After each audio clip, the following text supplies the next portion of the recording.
Welcome. Today I'll be playing as strategos Alexios Palaiologos. Second A is there just because it looks cute, don't question it. My goal would be to get not content to serve achievement. House Palaiologos. is famous for producing ruling emperors from 1259 to the bitter, flaming, Ottoman-flavored end. But at the moment it would consist mainly from military officers tasked with constant suppression of revolts, so developers are forcing us to work ahead of schedule. There are many ways to reach the throne, but I'm gonna become an emperor because I am better. I will start with scholarship focus to get extra learning, and build a wine room to gain more influence from feasts. It's also easier to get shit-faced. Alright, here is the plan. First, tutor and physician for extra experience. We are on a tight schedule and we are starting speedrunning education at age of 40. Second, I need heirs as soon as possible, so they grow up and start working for the sake of mine, I mean for the sake of family. I will switch forts for money building where possible. If it doesn't produce money, we don't need it. Resolve every governance issue that arises and start training random courtiers in governance to increase my governance trait. As they say, you learn while you teach, or maybe it's more of an experiment. We have purposely trained him wrong, as a joke.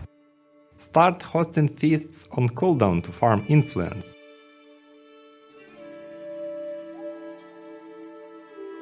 And that's basically it, reliable modus operandi. At the moment we are not at full domain capacity, so I will revoke one title from the guy under me. Just a bit of management restriction.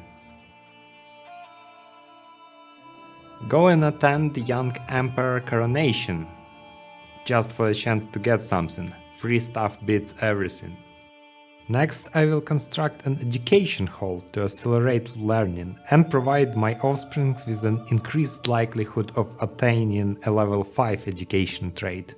Let's see, Alexios is 14th in line for regalia, hardly an inspiring position. Also, you should invite Patriarch or Emperor as honorary guest to get 100 opinion. That will come in handy later. Let's spend some influence to secure a position on Imperial Council. Specifically as a steward, to pay less for domicile buildings. The watchtower will be replaced with workshop for the same reason. And don't forget to press develop capital button. A bit of stress is worth it. Everything proceeds good and BAM! Congratulations, I have cancer. Just splendid.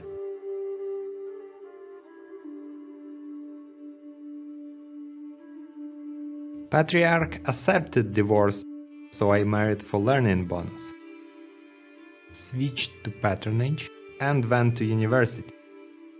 21 learning is just enough to upgrade to level 4 education trait. Time to transition into diplomacy. And just like that, I am second in line. Didn't invest a speck of influence yet. Will go on pilgrimage for sightseeing and piety, cause that can be sometimes exchanged with Patriarch for gold and influence. Construct a bathhouse for marginal disease resistant. Yeah, I'm trying to wash away cancer here. Market to increase family rating, and servant quarters will be important later. Now I can employ influence to increase candidacy score of my son and ask Emperor to retire the governor, effectively putting my descendant into position of power, and that contributes to our family rating. Geriatric? Excuse me, what is this blatant age discrimination? I am younger than most real-world political corpses out there. Friendly Council, last perk to pick, gives bonuses to stats that translate into candidacy score. Time for another divorce, so I may marry for intrigue. Switch to skullduggery focus for extra 3 intrigue and improved scheme secrecy. And initiate a murder scheme against Emperor. Don't forget to put Spy Master on support. Actually, let's marry someone to recruit ourselves an expert.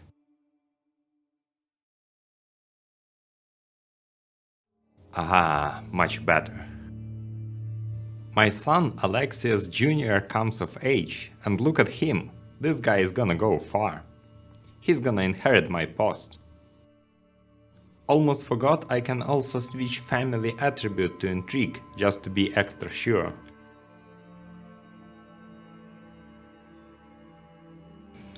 So now I meticulously and passionately wait till 20 advantage, and then an absolute best moment I will... Oh shit. Alright, change of plans. I'm about to die soon, so he will have to die now. Time to put our hard-earned influence to use, and after, immediately hit the switch.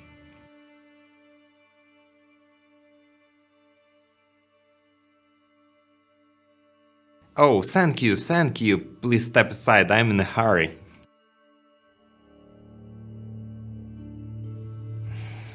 I will give my old abode to my nephew.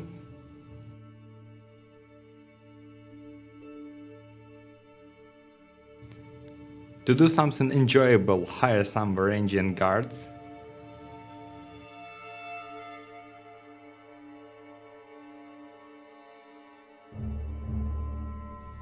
Write peace and surrender wars that were inherited.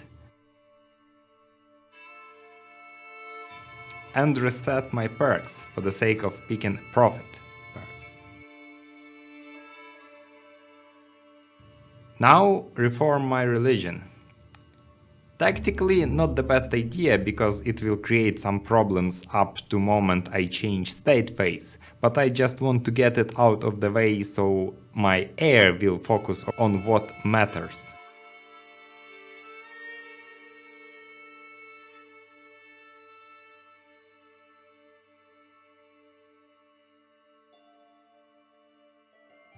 Put influence into my preferred heir.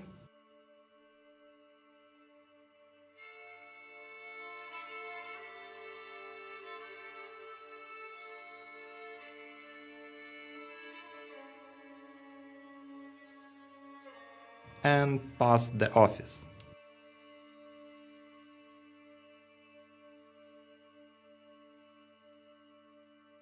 I will go for authority focus in hope of commander trade, and we are having a revolt. No matter what, there is not enough time to do anything about it. The troops will be reinforced on the go. If they gathered in one place, they might have posed a problem, but that takes time, so Varangian guards multiplied by my advantage of Exalted Warlord took care of filthy rebels. And since all esteemed politicians decided to pay me money to get out of prison, this blunder turned into huge profit. Hold coronation. There is this cool option to get Warrior of Faith trait after winning a Holy War of Kingdom level. I'll take that.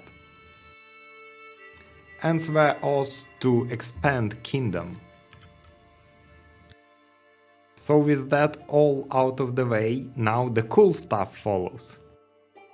No. I spent 20 years mostly in depth trying to balance the shits and develop infrastructure.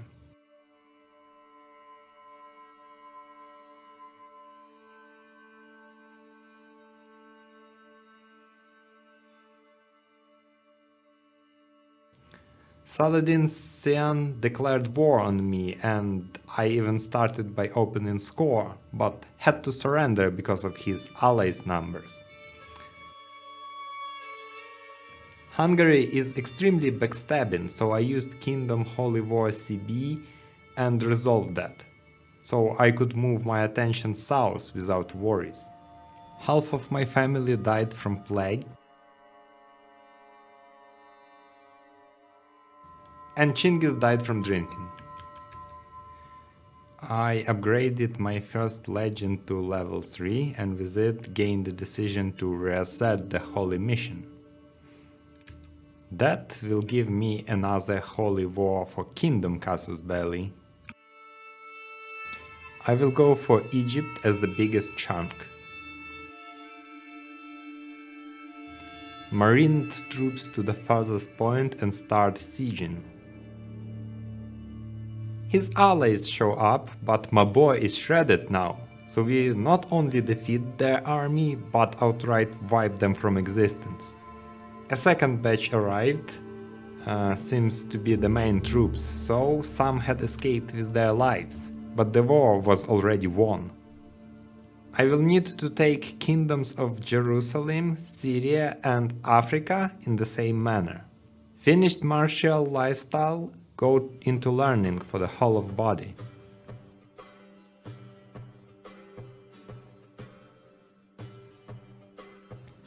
Now, instead of using influence, I will just give new lands to people of my dynasty.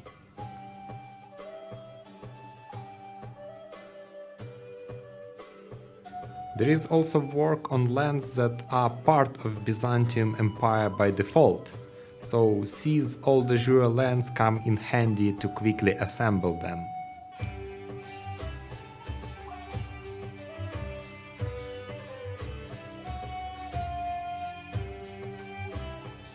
Another level 3 legend completed, reassert holy mission and go for Syria.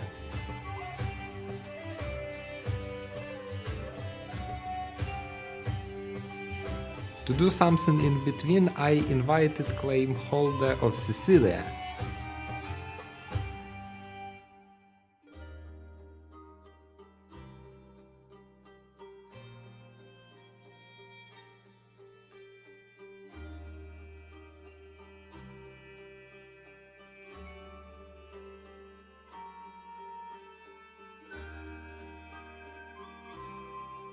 And pressed her claim to take over half of Italy Empire.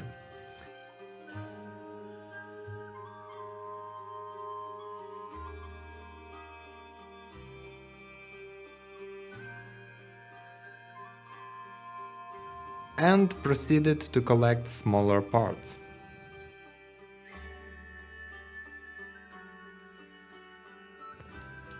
Another legend, another kingdom. Pope decided to attack, and I am far from dismantling papacy, so I tried to prevent it by mending the Great Schism, but unfortunately that does not retrospectively protect from crusade, so I had to beat the shit out of them. Now holy war for last big chunk here, and 5 years truce is too long, so I murder him afterwards. Once it's done, let's check our shopping list.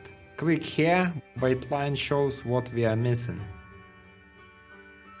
A small part here, everything else seems to be in order.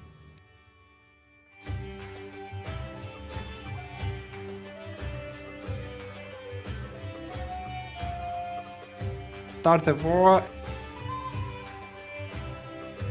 and once it's done, against the odds, Theodosian borders are restored. Let's go to decision. Let's see. Yeah, everything is in order. We will get Augustus trait. Yeah, a bit of this, a bit of that. Cool nickname. Influence whatever. De jure land, sure. Legitimacy, we are full of it. Free triumph, legend seed. Influence buff, but we have shit ton of influence anyway. 250 renown is good. Oh, yeah.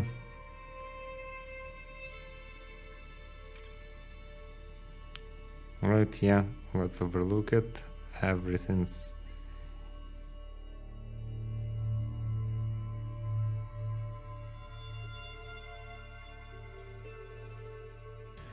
it will cost 1000 prestige. Do it.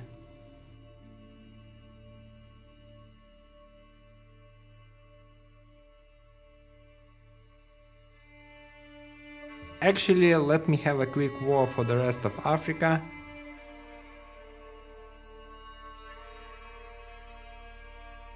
And Roman Empire is back. So, we bought the Mongols, but they aren't attacking. They asked me a few times to become a tribunary, but I said no, and they didn't do shit about it, so whatever. Let's talk about buildings a bit. So, at the start I built a vineyard. It was used to help gain influence while Alexios was fighting for throne. Master Builder reduces the cost of buildings and more importantly time, because we didn't have luxury to be lax when Alexios was about to die, and some level 4 buildings take a lot of time to build. Fields give development bonus, and that's the most money effective building. Granary also give a bit of development, and supplies are quite good because in this age armies tend to be very large.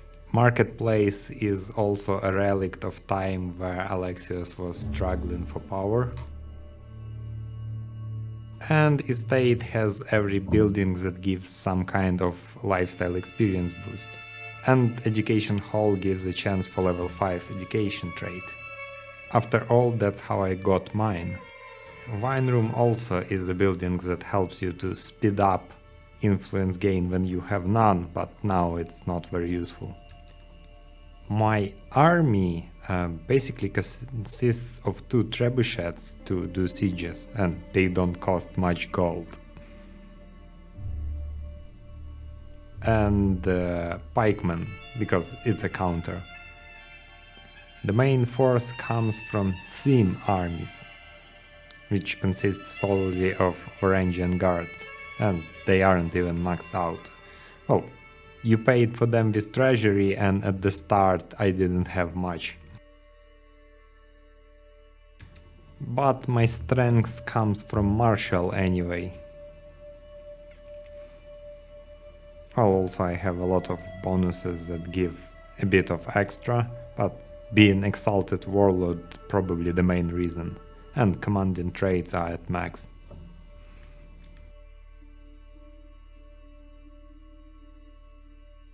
Well, I hope it is helpful to you, or at least entertaining. So long!